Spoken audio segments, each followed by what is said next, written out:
Societies have long been affected by the first settlements of invading imperialistic countries. This is the primary concept studied under the theory of postcolonialism. In Christine Etherington Wright and Ruth Dowdy's academic textbook Understanding Film Theory, postcolonialism is defined as the fact or state of having formerly been a colony, the cultural condition of postcolonial society. While many powerful nations have had their fair share of expansionism, the Empire of Great Britain has had arguably the largest impact with it. According to filmtheory.org, the evaluative intention of postcolonial theory is to learn the direct impact of colonization had on the colonized countries. The imperialistic tendencies of Great Britain and their impacts are conveyed in two films, Lawrence of Arabia and The Last of the Mohicans. Lawrence of Arabia follows the story of British historical figure T.E. Lawrence as he unites warring Arab tribes against the Turks during World War I. The film, directed by David Lean, is based on an autobiographical novel by T.E. Lawrence himself.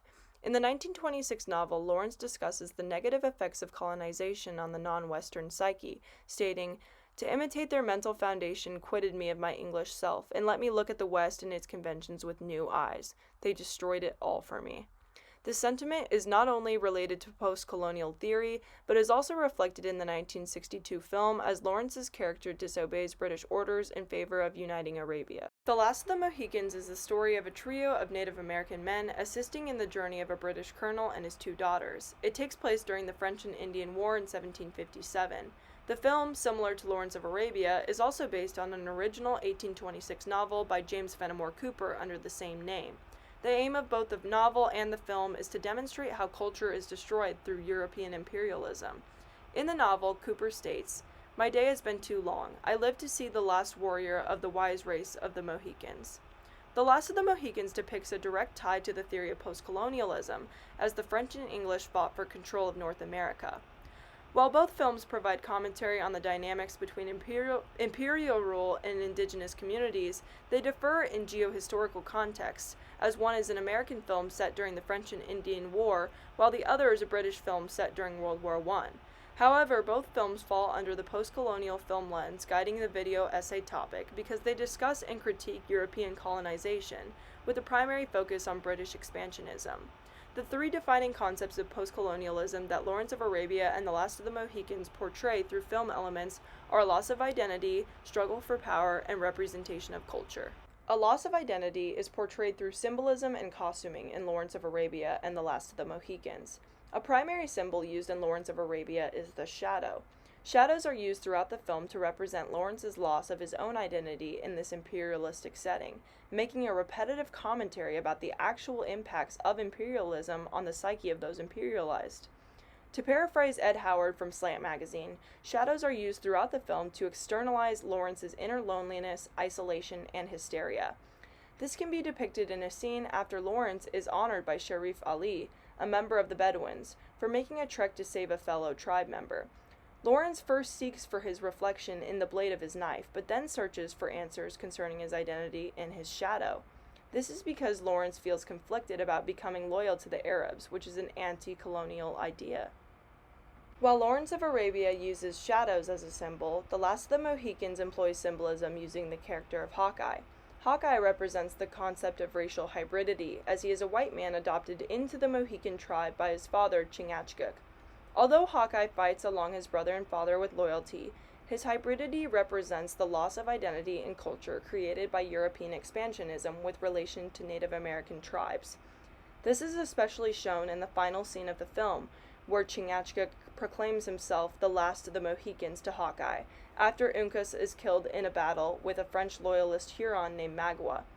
Hawkeye serves as a reminder of the destruction that imperialism has done for the native population of America. Costuming is yet another example of David Lean's critique of imperialism through loss of identity in Lawrence of Arabia. After the aforementioned rescue of tribal member Gassim, Lawrence is awarded with white traditional robes from Sharif Ali. He seemingly loses a part of his European identity when he burns his old clothes in a fire. His loss of identity is reinforced through costuming when he returns to the British headquarters in Cairo, not fitting in at all with the British militia and their uniforms.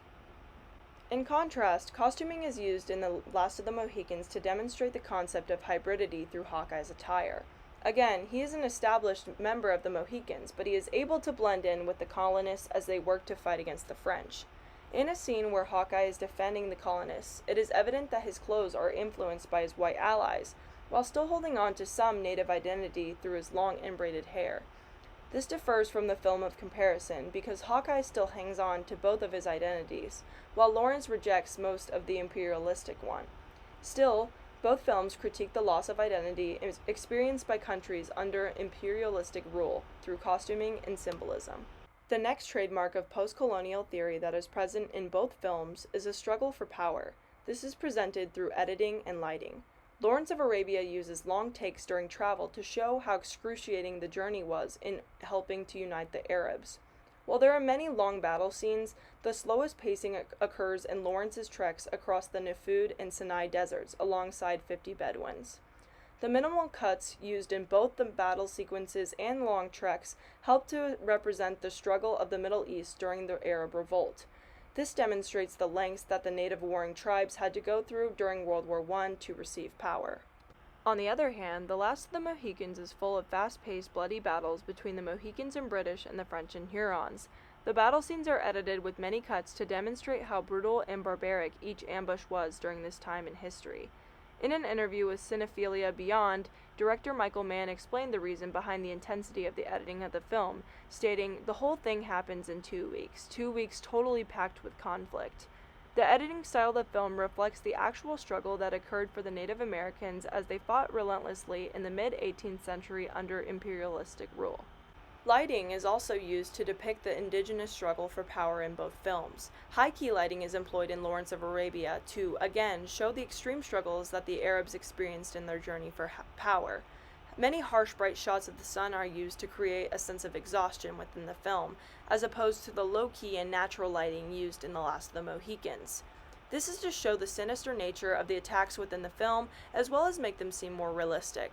Both lighting and pace are used to represent the struggle for power of indigenous communities as outlined under post-colonial theory. The final technique used in the post-colonial theory to critique imperialism is the representation of culture. This is achieved through mise-en-scène and film conventions. In Lawrence of Arabia, the figure behavior of many of Lawrence's Arabic allies are used to counteract the preconceived ideas of the stereotypical violent Middle Easterner commonly portrayed in Western media. Or is it that you think we are something you can play with? Because we are a little people, a silly people, greedy, barbarous, and cruel. This is an example of the director reinserting the voice of the Arabs into the figure acting of Prince Faisal. His distrust for Lawrence is shown through his unbreaking stare, calm composure, and slightly condescending tone. This juxtaposes the typical idea of an irrational person. In contrast, much of the figure behavior used in The Last of the Mohicans feeds upon the barbaric stereotypes of Native Americans, especially through the character of Magua. Magua's figure behavior is intense and ferocious. Although he is an antagonist, he is made out to be monstrous through this use of mise-en-scène. Both films, although aiming to empower indigenous voices, follow codes and conventions of stereotypical portrayals of ethnic groups. Lawrence of Arabia falls under the category of Orientalism, which is described by academic Edward Said as a generalized depiction of the Middle East. In Naomi Rosenblatt's Orientalism and Popular Culture paper, she states how Lawrence of Arabia employs problematic imagery of the Middle East by depicting the scenery as being something beautiful and mysterious, but the people as being savage and tyrannical. Similarly, The Last of the Mohicans employs stereotypical portrayals of Native Americans through the use of iconography like feathers and tomahawks. It can also be noted in the romanticized, untouched landscape that originally belonged to the Native Americans. Through both of these films, the use of these conventional stereotypes diminishes the overall critique of imperialism. To conclude, both Lawrence of Arabia and The Last of the Mohicans work together to make a commentary about imperialism through the loss of identity, struggle for power, and representation of culture highlighted in post-colonial theory in a variety of different film methods. This commentary is ultimately a part of a larger historical context about two different periods of British expansionism. However, they are similar in that they are problematic in their use of white male leads to reinsert the indigenous voice. They cannot fully critique imperialism because they are imperialistic in nature.